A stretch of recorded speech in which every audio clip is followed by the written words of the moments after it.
十幾年前，呢幾個團購網站風靡一時，嗰陣時網上購物都仲係新嘢，大家都會去搶團購優惠。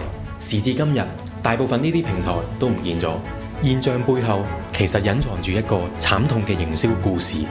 團購模式嘅衰落係因為佢帶嚟咗雙輸嘅局面。對消費者嚟講，初期好似好着數，但慢慢發現好多時候服務質素貨不對版。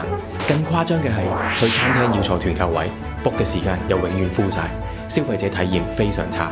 對商戶而言呢，佢哋犧牲利潤做低價，換嚟嘅只係一班追逐低價、完全冇忠誠度嘅一次性客戶。生意收入高咗，但係利潤率低咗，更慘係品牌形象受損。就好似一個穿窿嘅水桶去裝水，客似雲來，但水過鴨背，乜嘢都留唔低。正因為呢一個慘痛嘅經歷，有遠見嘅商戶就開始醒覺，與其依賴平台，不如拎翻主導權。